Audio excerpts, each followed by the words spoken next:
देखिए, ऐसा है कि जब देश का प्रधानमंत्री लगभग 90 दिन तक 3 महीने तक खामोश रहेगा, हिंसा चलती रहेगी, वो विदेशों की सैर करते रहेंगे, मुख्यमंत्री खुद ऐसी घटनाओं को प्रायोजित करवा रहा है अपनी पार्टी की ओर से, तो शांति कैसे बहाल होगी?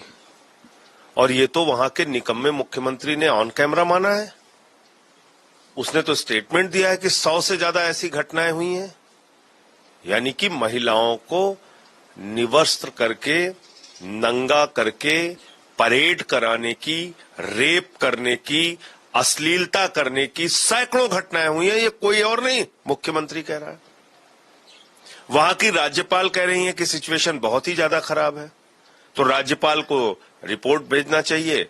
वहां पर आप राष्ट्रपति शासन लगाओ, वहां की सरकार बर्खास्त करो। वहां तो सरकार प्रायोजित हिंसा है, ये भाजपा प्रायोजित हिंसा है। और याद, मैं बार बार इस बात को कहता हूं, जहां बीजेपी रहेगी नफरत रहेगी, हिंसा रहेगी, दंगे रहेंगे, फसाद रहेंगे। इनको इस देश के विकास से कोई लेना देना नहीं। इनको शिक्षा, स्वास्थ्य, बिजली, पानी के मुद्दों से कोई लेना देना नहीं। देश की तरक्की नहीं, ये लोग बर्बादी चाहते हैं। तो ये जो वीडियोज आप कह रही हैं कि आ रहे हैं, ये इस कारण से हुआ कि अब धीरे धीरे, क्योंकि ये पार्लियामेंट का भी सेशन शुरू हुआ, सुप्रीम कोर्ट की भी टिप्पणी आई और मजबूरी में प्रधानमंत्री को अपना मुंह खोलना पड़ा, वो भी रस्म अदायगी के तौर पे। उसमें भी उनकी राजनीति ही दिखी। और कल तो एक अखबार ने उनकी ओर व्यंग करते हुए एक तस्वीर छापी है, जिसमें एक मगरमच्छ की तरह उनकी चमड़ी मोटी हो गई है 56 इंच की, और जिसको दर्द बहुत तक देर में होता है, ऐसा दिखाया है। तो प्रधानमंत्री जी को शर्म आनी चाहिए।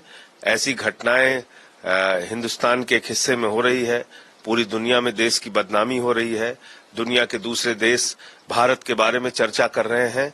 तो इस कारण से चर्चा कर रहे हैं कि यहाँ पे हिंसा हो रही है, नफरत फैल रही है।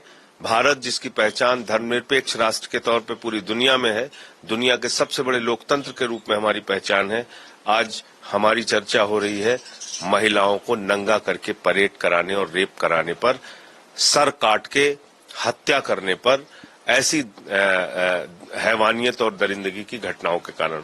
तो ये हिंदुस्तान है, इसकी अपनी खूबसूरती है। हम लोग हिंदुस्तान को तालिबान नहीं बनने देंगे और निश्चित तौर पे भारत के प्रधानमंत्री को आकर सदन में जवाब देना चाहिए और बताना चाहिए कि क्यों ऐसी घटनाएं वहां पे पिछले 3 महीने तक होती रहीं और आप खामोश और चुप क्यों रहे। इस पे इनको सदन में जवाब देना पड़ेगा। बीजेपी वहीं जो है वो आक्रामक रुख जो है टीएमसी की तरफ कर रही है कि बंगाल में भी इस तरह की घटनाएं लगातार होती रहती हैं। मैं कह रहा हूं भाई, कहीं भी होती रहती हैं तो उस पे कानून काम करेगा। बंगाल में हो रही है तो बंगाल का कानून वहां पे काम करे, वहां की सरकार वहां पे काम करे। तुम अपने गुनाह को छिपाने के लिए, अपनी सरकार के अंदर हो रहे दरिंदगी और हैवानियत को छुपाने के लिए दूसरी सरकारों का गुनाह और गलती दिखा के क्यों बचना चाहते हो? इसका मतलब इस तरह के तर्क जब बीजेपी देती है तो और भी शर्मनाक है कि इसका मतलब कहीं ना कहीं वो नंगा करके महिलाओं को परेड कराने जाने और रेप किए जाने के समर्थन में खड़ी है। ये और भी ज्यादा दुर्भाग्यपूर्ण है कि जिस नारी के कोख से जन्मे हुए लोग हैं ये तमाम नेता हों, चाहे भारत के प्रधानमंत्री से लेके या हम सारे लोग, उसी नारी के कोख से जन्मे हैं और आज उस नारी के अपमान का मजाक उड़ा रहे हैं। वो कह रहे हैं कि इसकी टाइमिंग क्या है इस वीडियो के सामने आने की। अरे, आपको शर्म नहीं आती? 4 मई की घटना, 18 मई को एफआईआर हुआ, अभी तक आपने कोई कार्रवाई नहीं की। उसके बाद ये वीडियो सामने आया तो आप कह रहे हैं कि इसकी टाइमिंग का सवाल है। घटना सत्य है या नहीं? और अगर सत्य है तो कार्रवाई क्यों नहीं हुई? एनसीडब्ल्यू को उसकी जानकारी थी, कार्रवाई क्यों नहीं हुई? तो ये सारे सवाल है। और खुद मुख्यमंत्री ने माना है कि ऐसी सैकड़ों घटनाएं वहां पर हुई हैं। उसके तमाम वीडियोज अब वायरल हो रहे हैं।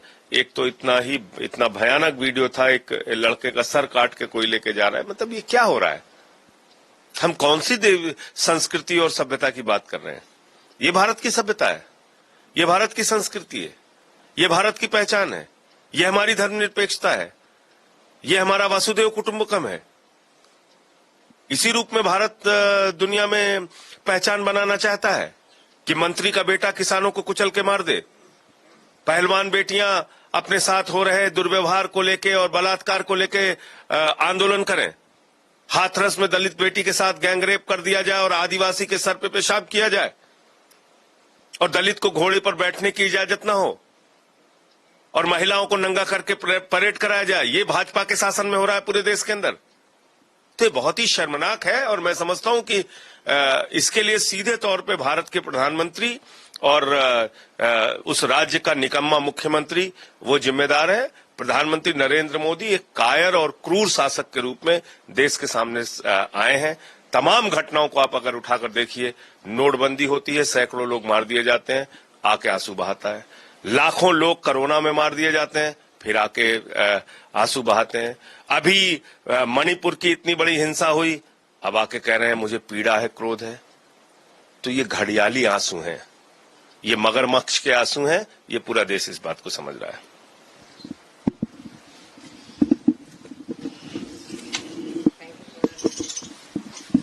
अमर उजाला अब आपके टीवी पर भी। अपने स्मार्ट टीवी पर YouTube पर सर्च करें अमर उजाला, चैनल सब्सक्राइब करें और देखें ताजा खबरें, वो भी HD क्वालिटी में। और हाँ, बेल आइकन दबाना ना भूलें ताकि हर खबर हो आपके घर।